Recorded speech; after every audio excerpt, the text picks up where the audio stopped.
What's up, YouTube fam? Happy Aloha Thursday. Happy Christmas Eve. That's a thing, right? Christmas Eve. Today's video, we're going to talk about our family's recommendations, so our top 5 tips on how to build strong readers. Let's get into it. Oh, how was that? Let's get it. Let's go. Come on.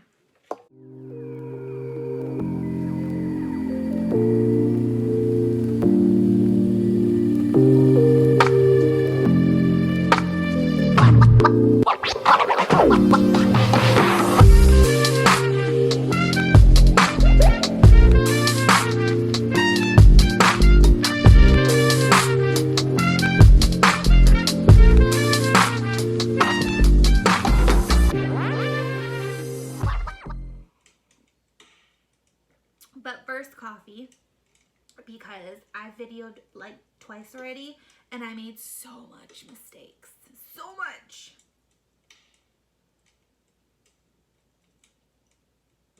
That's really good. That's some ASMR. Can you hear me?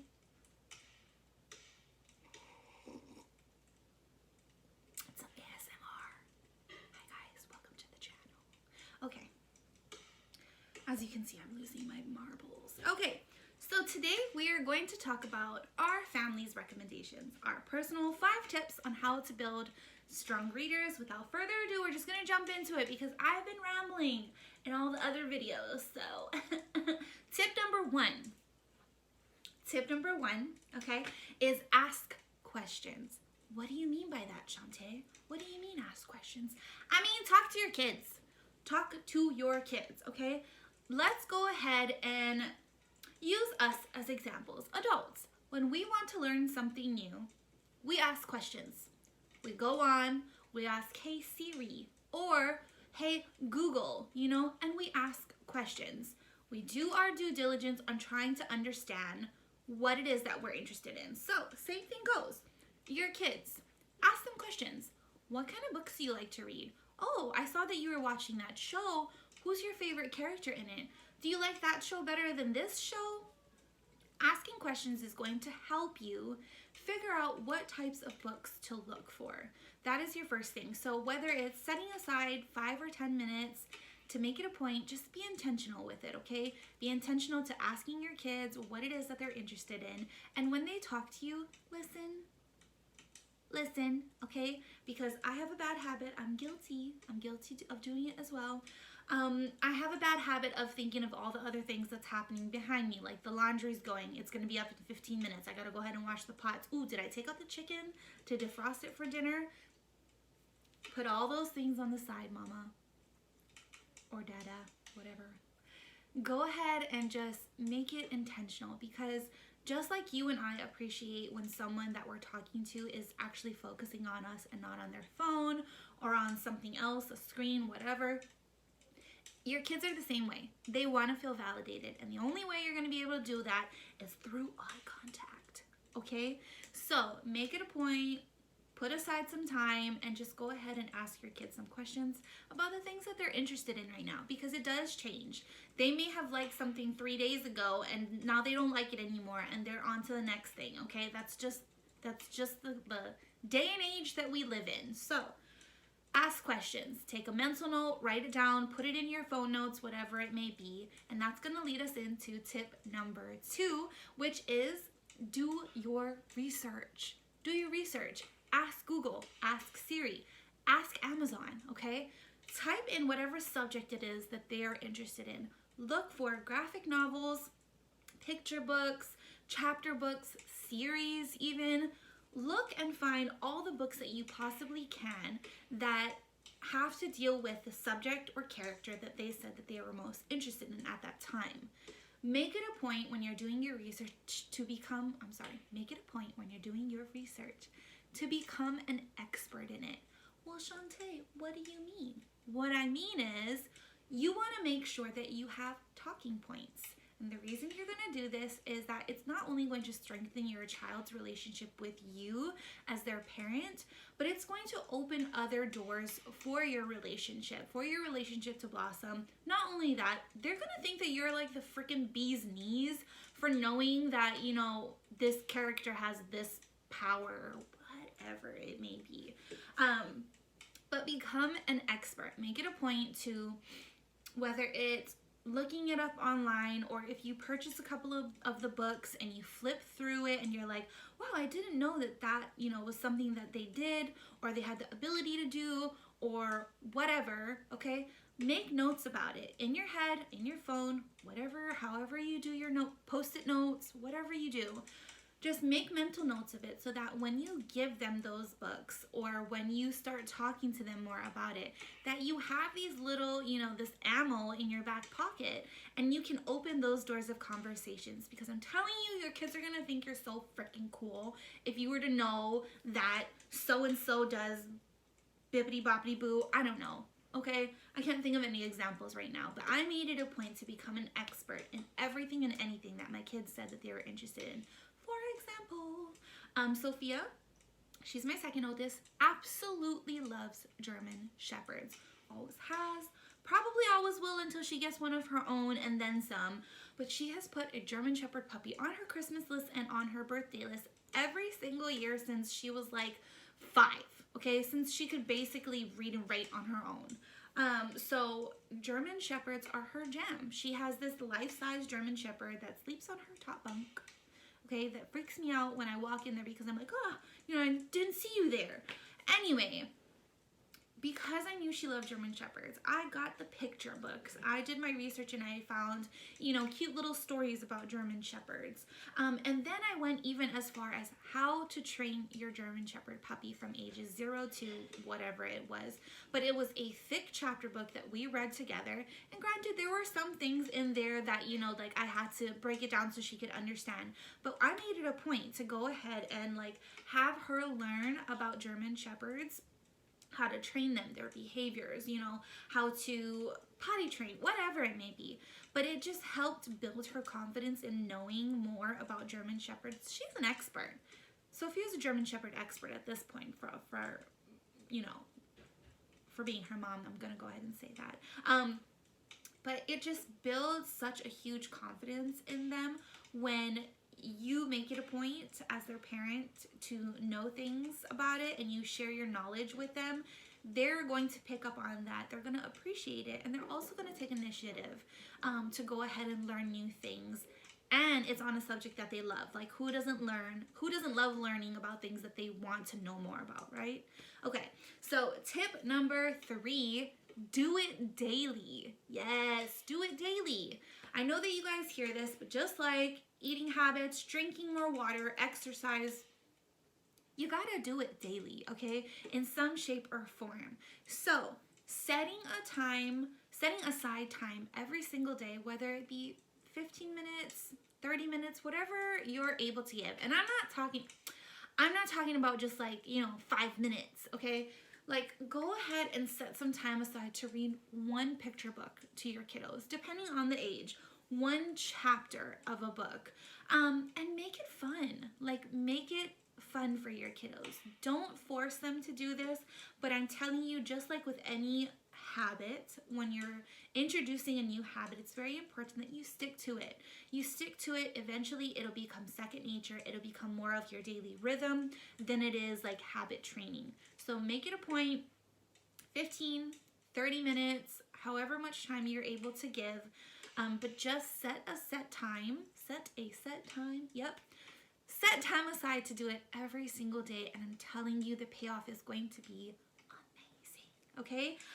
Tip number 4, you're going to set the stage. What does that even mean, set the stage? So, when you're reading to your child, when I read to my kiddos, I like to get animated. I get animated AF, okay?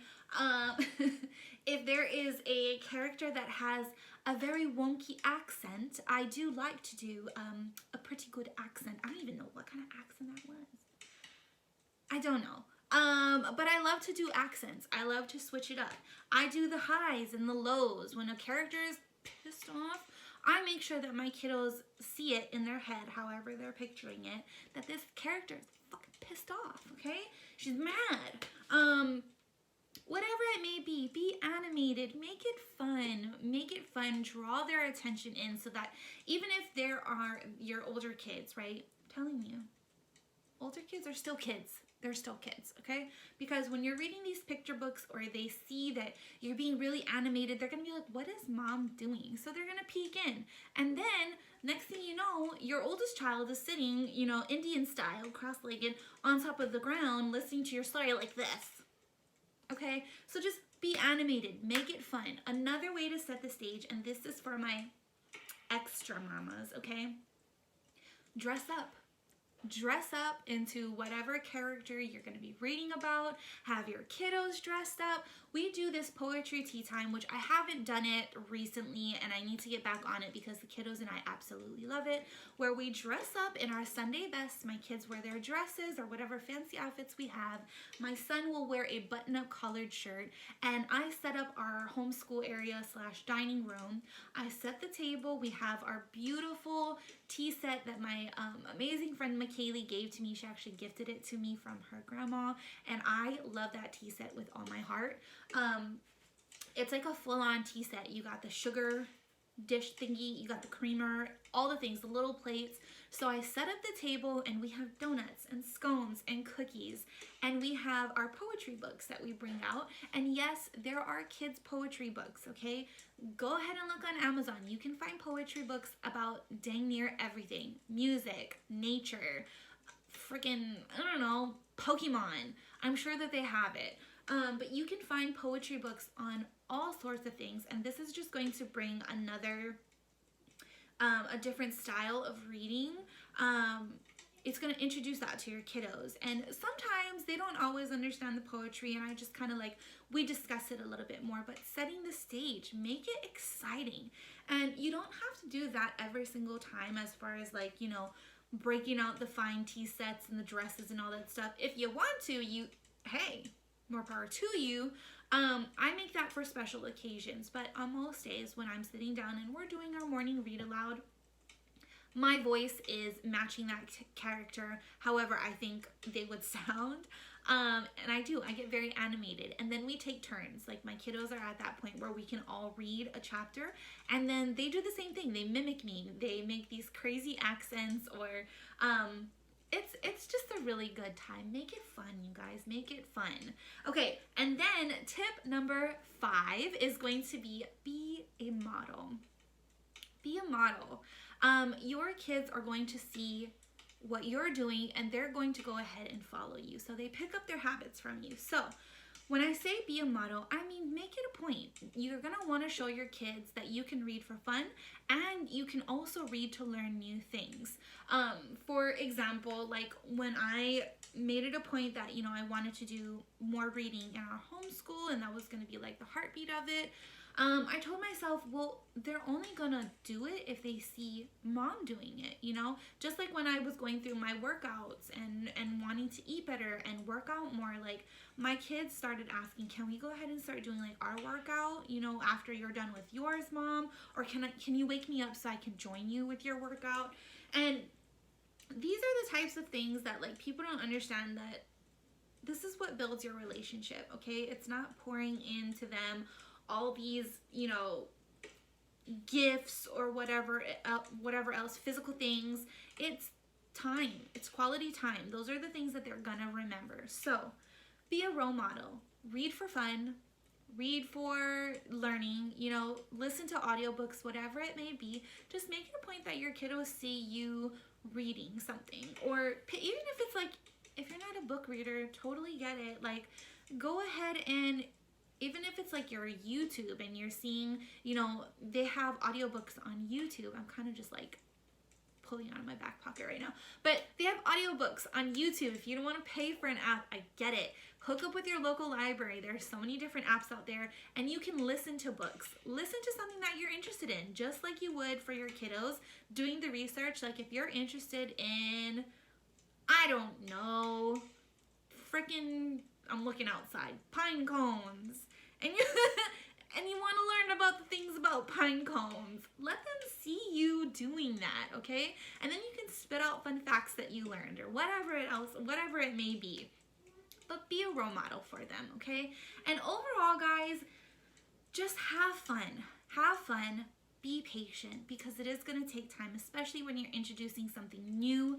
But stick with it, okay? Because I'm telling you, this is how I was able to build strong readers. And my kids love books. They weren't always like that. Especially Sophia, you know, my struggling reader. Like, she had such a lack of confidence. She didn't like reading aloud when I would have them take turns, and I knew that. And that's another thing. Like, I didn't force her to do so. I'd pull her aside. I'd be like, okay, hold on, Mom, you and Mom will go ahead and do that on the side. And we did. And it was less intimidating for her, you know, because nobody likes to have negative attention on them. And then when they do have attention, and even if it's not negative, you know, you get nervous. I get nervous. I get nervous videoing and posting this shit on YouTube. Like, it's normal. So overall, guys, I hope all 5 of those tips worked. Let's go ahead and rerun through them. So number 1, yes, I'm looking at my paper. Don't judge me. Ask questions. Number 2, become an expert. Do your research. Number 3, do it daily. Do it every day. Every single day, okay? Tip number 4, set the stage. Make it fun. Dress up. Change your voice. Do a crazy accent. Like, do what you gotta, but just bring that book to life for them. And then number 5, be a role model. Pick up a book, pick up a magazine, pick up a newspaper, pick up a Reader's Daily Digest. I don't care. Just let your kids see you reading, either to learn something or for pleasure, whatever it may be. And overall, have a good time. I think I said overall like 12 times in this last couple of minutes. But yes, I hope you guys enjoyed our 5 tips. I cannot wait for the new year to come through. Tomorrow is Christmas Eve. Oh my gosh. So today would be like Christmas Eve, huh? Does anybody else say that, like Happy Christmas Eve? Because I do that all the time. But I hope you guys are having an amazing day. I hope you'll consider staying here at the Middle Shelf Book Club and joining our little book OHANA. Go ahead and like, comment, subscribe. Hit that notification bell. I swear I'm gonna get better at this. Hit that notification bell so that you guys don't miss any of our videos that upload every week on Monday and Thursday. And I will see you guys in the next video. Bye!